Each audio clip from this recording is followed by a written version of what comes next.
kita sampai di penutup. Kita sama-sama lihat di sini ada kesimpulannya. Yang pertama, setiap sikap dan perilaku yang membuat anak menderita, baik fisik, psikis, sosial terhadap anak adalah bentuk kekerasan dan perlakuan salah. Jadi misalnya kalau anak salah, ibu cubit, ibu pukul, diapain lagi Bu kalau kekerasan? Kekerasan? Iya. Cubit, pukul, ya udah itu aja lah Bu. Dimarahi, Dimarahi, nah, itu masuk kekerasan ya kan? Kan sudah pernah kita bahas ya. Melalui perkataan pun juga sama dengan perlakuan salah, kekerasan juga, bukan hanya dari segi pukulan kan seperti itu. Itu adalah bentuk kekerasan dan perlakuan salah. Jadi cara mengajarkan itu jangan dengan dimarahi, dipukul gitu. Jangan dengan kekerasan. Oke, yang kedua itu adalah cara mendisiplinkan anak tidak harus dengan kekerasan. Ini juga sudah kita pelajari ya. Tidak dengan kekerasan, tapi coba dibicarakan dengan baik-baik. Kekerasan dapat terjadi di mana-mana, siapapun bisa menjadi pelaku, bahkan orang terdekat.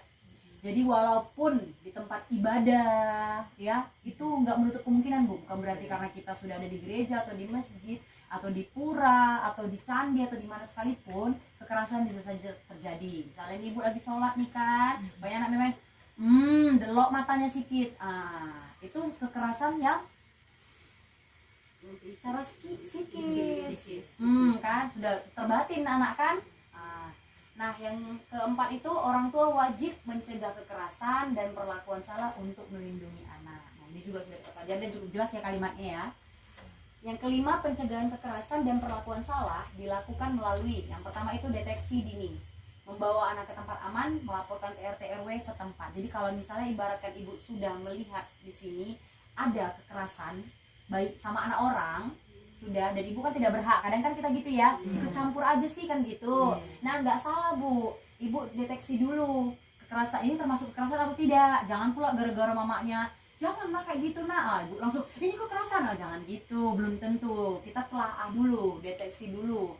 Bawa anak ke tempat aman, misalnya ibunya marah-marah atau anak ibu dimarahin si ayah kan seperti itu ya. Bawa anak ke tempat aman. Kemana ke tempat aman? Yang menurut ibu kemana? Apakah ke dapur? Pokoknya menjauh dulu dari sumber amarah itu. Atau kalau misalnya itu bukan anak ibu atau itu suami ibu yang melakukan kekerasan dan ibu tidak bisa mengkontrol, bawa aja, laporkan ke RT RW.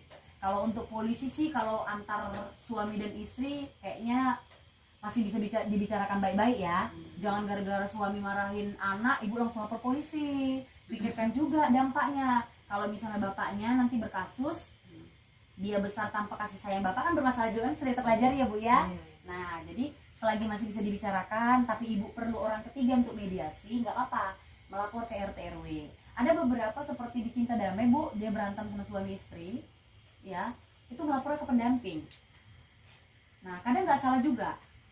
Kalau ibu rasa pendamping bisa untuk cukup dipercaya untuk menjadi penengah, bukan menggurui ya Bu ya, untuk menjadi penengah, itu nggak apa-apa. Cuma ada bagian yang tidak bisa dimasuki orang lain, ibu lah coba yang bicarakan. Tapi kalau ibu rasa, kan bisa tuh ibu nilai ya, ini mana nih yang boleh orang lain ini butuh penengah ini, kita kayaknya sama-sama keras nih, butuh orang lain untuk yang nasihati. Nah nggak apa-apa, coba misalnya kalau misalnya ke RT RW terlalu jauh, mungkin ibu segan, malu kan ada gitu ya kadang ya, ke polisi juga ngeri kan gitu. Coba melalui saudara, ipar kah, mertua kah, dimanfaatkan aja. Jadi biar jangan sampai kekerasan ini berlanjut, kekerasan ini makin parah. Oke Bu ya. Nah, yang keenam itu menghubungi lembaga layanan setempat. Nah ini seperti yang saya bilang tadi. Ini bisa dicatat nanti nomor teleponnya. Tapi kembali lagi Bu, kalau masih bisa kita bicarakan dengan cara kekeluargaan, apalagi yang melakukan kekerasan ini adalah anggota rumah tangga kita juga, bukan orang lain pun tetangga lihat juga. Kalau kira-kira masih bisa dibicarakan, masih bisa kita rembukan secara kekeluargaan, diskusikan dulu Bu. Jangan langsung main lapor-lapor, karena kita kan apapun ceritanya pengennya hidup ini yang damai-damai saja. Jadi ini ada nomor teleponnya terlampir, kalau memang mau pengaduan juga bisa. Misalnya sudah tidak bisa lagi ibu selesaikan dengan baik. Nah, jadi itu Bu kesimpulan dari diskusi kita hari ini. Saya mau masuk ke tugas ibu. Ini PR ini ya Bu ya. Jadi bukan cuma anak-anak aja yang di PR kan. Jadi ibu-ibu juga bisa dikasih PR sama sama si bapak. Jadi yang pertama itu diskusikan bersama keluarga contoh hak-hak anak dalam keluarga. Nah ibu perlu tahu, biar jangan taunya marah aja. Itu istilahnya ya, biar jangan taunya orang tua ini marah aja. Coba telah dulu apa aja hak-hak anak. seperti yang sudah kita bahas ya kan, pasti dia untuk sekolah, ya kan, dapatkan kasih sayang. Coba ibu telaah sama bapak, apa saja hak-hak anak. Misalnya anak merengek untuk dibelikan buku, ibu marah-marah. Nah, ibu ingat lagi, itu hak dia tidak untuk punya buku. Nah, itu kembali lagi ibu harus ingat, itu memang hak dia. Cuma kadang-kala orang tua lupa, disangka anak taunya menuntut. Kan ada gitu ya beberapa orang tua ya, anaknya taunya menuntut. Nah, yang kedua itu adalah diskusikan bersama keluarga tentang bagian tubuh mana kalau terjadi tindak kekerasan. Masuk Bu, kalau terjadi tindak kekerasan, misalnya nih saya nih ya sama ibu, ibaratkan saya orang tua nih, ibu ngelakuin kesalahan, misalnya numpahkan air. Kita kan sudah ada filmnya kemarin ya, anak menumpahkan air kan gitu ya, menumpahkan air. Terus saya deloin mata, terus saya jewer kupingnya. Nah, bagian mana yang sakit Bu? Kuping. Satu lagi yang ibu lupa, hatinya pun sakit. Nah, kemarin kalau misalnya anak menumpahkan air, kayak gimana Bu kita harusnya? Ya ngomong baik-baik lah, jangan ya Diomongkan baik-baik dan ajak juga Bu dia untuk membersihkan. Jadi dia buat kesalahan, tahu dia untuk memperbaiki. Jadi besok bukan saya suruh ibu untuk jadi udah nak nggak apa-apa, besok ditumpahkan lagi, udah nak tumpahkan aja itu dari ember kamar mandi ditumpah. Bukan gitu juga, bukan. Anak kalau buat salah, misalnya tumpahkan air nih nggak sengaja dia nendang gitu ya, cangkir yang di bawah, nggak apa-apa, bilang aja, ya udah nak, nggak apa-apa, ayo kita bersihkan sama-sama. Kan seperti itu ya, jadi dia tahu oh itu salah, tapi besok jangan diulangi lagi ya kayak gini. Kalau jalan dilihat ke bawah dan sekelilingnya. Nah, tapi ajarin lagi dia cara memperbaikinya. Jadi dia tahu. Itulah emak-emak yang nggak sabar. Iya, makanya di sini butuh kesabaran. Inilah perubahan nanti Bu. Jadi saya berharap pulang dari sini ada perubahan. Karena kan dari gini Bu, kita kan namanya udah capek ya kan. Kadang emosi pasti kan meledak-meledak itu, apalagi nengok besar apa pasti kan gitu. Cuman ya kayak mana lah mau dibilang, namanya udah. Iya benar, itu memang. Nah, ingat aja gini Bu, waktu saya dulu kecil pun mungkin saya kayak gini juga sama orang tua saya. Nah, mungkin kalau zaman dulu dipukul, ditendang, di apa segala macam itu justru buat anak disiplin. Nah, berbeda zaman, berbeda juga perlakuan. Kan seperti itu ya. Mari kita coba ikuti aturan main sekarang, tapi dengan tetap ada dasarnya. Dasarnya itu apa? Tetap perbaiki kesalahan anak. Misalnya kayak ibu tadi kan pulang berantakan. Nggak apa-apa, ibu berdiri di tengah atau duduk di tengah. Nah, itu kan bonekanya ini. Coba angkat lagi, di mana letaknya sebelumnya. Memang harus dimulut-muluti. Jadi besok, kalau lihat rumah berantakan, kita tinggal bilang, ini kok berantakan? Ayo, gimana biasanya cara beresinya? Pasti kan udah ngerti. Kalau sudah tiap-tiap hari kan gitu, sama kayak kalau mau ngasih ayam kan gitu ya Bu ya. Awal mulanya kita dulu ngasih gini. Lama-lama kalau ngeliat kita dia ikut. Gitu nggak ada yang melihara ayam di sini? Ada ayam. Iya kan, atau kucing lah. Kita pertama kita kasih gitu kan, lama-lama kalau kita datang kan kan katanya gitu ya, karena dia tahu oh ini biasa ngasih aku makan. Kalau aku dekat-dekat sama dia, mudah-mudahan dia ingat untuk ngasih aku sama. Manusia juga gitu. Oh biasanya kalau mama aku pulang dia ngeliat ini berantakan, dia suruh bereskan. Oh mama udah pulang, oh berarti saatnya untuk membereskan. Itu. Jadi jangan ibu yang bereskan, nggak usah. Kembali lagi di sini. Makanya ingat hak anak. Hak anak itu adalah Bu bermain. Nah yang namanya bermain itu kan berantain rumah. Siapa di sini yang bermain rapi? Tetap gak mungkin. Kita aja lagi kumpul kayak gini kan lagi berantakan. Nah itu dia, ada hak anak untuk bermain, tapi ada juga hak ibu untuk mengajari anak, atau kewajiban pun juga salah satunya untuk mengajari anak memperbaiki kesalahan. Bukan berarti bermain salah, tapi dengan efek bermainnya itu adalah berantakan. Berantakannya yang diperbaiki Bu, bukan berarti bermainnya. Paham ya? Beda ya. Karena bermain jangan dilarang, itu untuk mengembangkan sensori sama motoriknya. Iya, dia jadi bisa menumpahkan kayak misalnya anak perempuan main masak-masakan. Setidaknya kan dia tahu nih, oh kalau masak-masakan ini kompor, ini kualinya, oh ini sendok gorengnya, kan gitu. Itu satu peningkatan loh Bu, dia masih kecil sudah tahu main masak-masakan. Tapi selesai main masak-masakan apa? Itu tugas ibu untuk meluruskan lagi. Paham ya Bu ya? Nah, untuk selanjutnya itu adalah diskusikan contoh kekerasan dan siapa pelaku yang paling sering. Ayo, kayak ibu lah. Siapa yang paling sering melakukan kekerasan di rumah? Suami ya. Ibu yang lain? Ada ibunya sendiri. Jangan gara-gara di sini jadi suami saya Bu, gitu kan? Dua-dua. Yang paling cerewet di rumah siapa? Cerewet tuh bapaknya. Kok di rumah? Bapaknya yang paling cerewet. Iya, berarti yang paling sering kekerasan itu bukan harus dengan pukulan loh Bu. Yang paling sering marah, yang paling kuat suaranya, yang suka buat anak itu jantungan, "Ih, mama ini kok udah marah ngeri kali." Ya itu siapa lah. Kalau ibu di rumah awal lebih sering karena bapaknya memang nggak mau memarahi ya. Ibu Suami. suami ya. Jadi di sini siapa yang suami? Ibu suami juga? Enggak, ibu ya, ibu.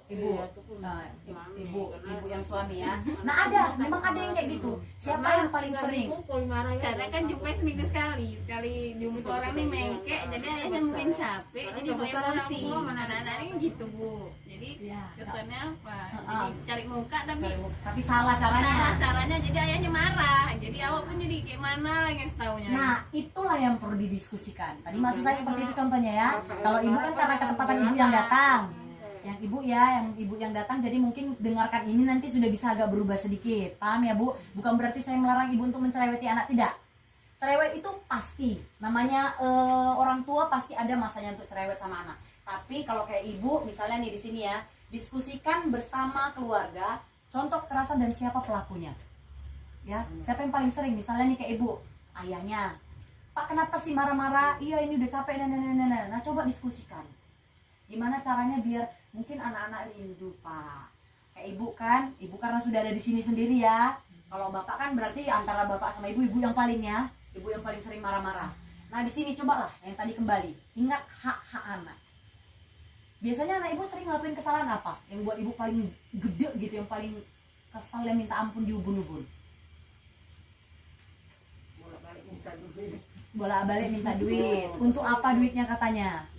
Ya untuk jajan bolak-balik. Untuk jajan. Nah, kembali lagi ingat, duit itu dia minta untuk jajan hak anak atau tidak? Haknya ya. Nah, haknya. Nah, sekarang kita kembali diskusikan sama si bapak juga, tapi bukan ibu sendiri. Nah, kalau si anak ini asik lalak minta jajan, itu satu sisi haknya, di satu sisi kewajiban ibu. Nah, gimana jalan tengahnya biar ini anak tetap bisa terpenuhi jajannya, tapi ibu tidak merasa rugi? Kan seperti itu. Kalau ada dia sistemnya itu, kalau ada pernah orang, Bu, sistemnya seperti dia buka warung sendiri. Pernah, Bu, ya, bukan warung kayak Bu Irma. Warungnya misalnya gini nih. Ini ada jajanan untuk dia sendiri khusus, sudah buat jajanan gopean itu. Kalau dia nyapu rumah, udah kasih dia 1.000. Tapi bukan dalam bentuk uang. Paham ya? Kalau dia nilainya naik, kasih dia 2.000, tapi bukan berarti bentuk uang. Nah, setelah itu kan dia pengen suka jajan, ibu bilang ya, ini kan ada jajanan di kota ini misalnya. Nah, setelah dia itu kerjakan sesuatu, mana yang mau dijajankannya di antara jajanan? Jadi kayak ibu warung ibu namanya. Paham ya, Bu ya? Bagi anak yang suka-suka jajan, atau misalnya ibu buat es sendiri, kan gitu ya. Jadi nggak perlu keluar duit lagi. Ibu buat misalnya kayak setiap sore itu kayak buat agar-agar, kan nggak susah ya. Berapa? 2.000 gopek ya, Bu ya? Satu bungkus itu ya. Kayak cukup lah itu untuk 3 anak itu ya. Buat aja, Bu. Jadi kita harus besar, karena jajan itu, ya kan? Jajan itu adalah hak anak. Nah, kembali lagi, kalau ibu merasa salah dia dengan jajan terus, memang iya juga, jajan terus juga salah. Nah, coba perbaiki. Misalnya setiap sore lagi senggang kan, ibu lagi nggak ada kerjaan, kan sudah banyak nih sekarang. Gampang, modal panci, ambil beli pisang, potongi pisangnya, kasih mentega, gorengkan, taruh seres. Jajan tidak? Pisang satu sisir berapa, Bu? Ada yang 5.000, ada yang tergantung. Bilang dulu 8.000, bilang dulu seres 5.000, modal 15.000, anak sudah jajan berhari-hari. Itu kan bisa untuk besok lagi. Pisang kan nggak sekali masak. Seperti itu dia. Jadi coba ubah dulu pola pikir, minta jajan itu, oh iya, jajan itu adalah haknya, kewajiban saya adalah memenuhi jajannya, tapi dengan catatan, mari kita tidak jajan di luar, buat makanan di rumah. Nah, seperti itu. Kenapa, Bu? Kalau anakku nggak suka jajan, yang penting main aja, main sepeda. Nah, itu masih lebih enak. Iya. Tapi kasih batasan jam. Iya, itu yang Iya. susah, makanya suka marah gitu. Iya, kasih batasan, buat perjanjian. Nanti dibilang di sini sekitar sini aja, nak pergi deh ke balai desa. Itu yang bikin marah saya kalau Takut. sering. Kita marah tuh kan karena takut Iya, dia nanti iya. culik orang kan, ya nggak Dia tahu nggak mau itunya. apa dia. Kita marah tuh karena itu. Punya abangnya yang suka Cuma satu. cuma satu. Oh, gitu. Iya. Coba kapan-kapan ibu juga temenin dia kalau ada waktu ke balai desa. Ada kerinduan dia pengen jauh, kan gitu ya. Nggak salah, Bu, ibu temenin sekali-sekali. Nah, kita bisa main sepeda itu, ibu bisa temenin kamu itu jam 5 sampai jam 6 ya. Kan gitu ya. Memang itu jamnya dia. Ya memang biasa seperti itu normalnya jam 5 ke jam 6. Ibu sibuk apa jam 5 ke jam 6? Gak ada lagi. Gitu dia, temenin dia. Jadi dia merasa, oh kalau aku lewat dari pantauan ibuku, aku nanti bakalan kena marah. Tapi kena marah bukan berarti beneran dia takut dimarahin, bukan. Tapi dia kayak terbatin, oh janganlah berarti emakku sampai ngawani aku sejauh ini. Nanti kalau aku lewat dari sini pasti gak enak nanti dicariin. Nah gitu. Jadi kita mengontrol, tapi kontrolan kita itu jangan nanggung, Bu. Paham ya? Karena kan jam 5 jam 6 itu sebenarnya ibu bisa juga lari sore di situ kan? Balai desa. Temennya aja nggak apa-apa. Coba ubah dulu dari sekarang, biar karena kalau naik sepeda itu justru bagus. Maksudnya anak tidak banyak cengkunek ya, nggak banyak minta ya, dia cuma minta sepeda, apalagi cuma satu, Bu. Ya kan, nggak ada lagi anak yang lain, kan enak ya kayak ibu ini ya, cuma satu, nggak ada anak yang lain, temenin aja, Bu, sekali-sekali. Jadi besok-besok sambil main sepeda, ibu kasih penjelasan. Nah, kalau di sini kan lihat nih rame nih, kalau lagi ada mama mungkin nggak ada yang berani gangguin kau. Kalau nanti waktu mama nggak kawani kan belum tentu. Lama-lama kalau kita cekoin dengan pikiran yang positif, nasihat yang kayak gitu, bukan jangan dia pun namanya makin dilarang, biasanya anak makin ngelakuin. Makin dibuat ya. Tapi coba hapuskan kata jangan. Nah, kalau misalnya mama ada di sini, memang kan kamu itu nggak diganggu. Tapi kalau suatu waktu ini kan karena belum kepentok, besok-besok kalau ada yang ganggu gimana? Makanya jangan jauh-jauh. Kalau memang mau jauh, ajak mama. Jadi kan kita tahu ya, Ma, aku mau jauh. Kan dia kasih tahu, nggak tiba-tiba hilang. Paham ya, Bu ya? Coba perbaiki ya, Bu ya. Jadi pulang dari sini saya berharap ada perubahan ya, Bu ya.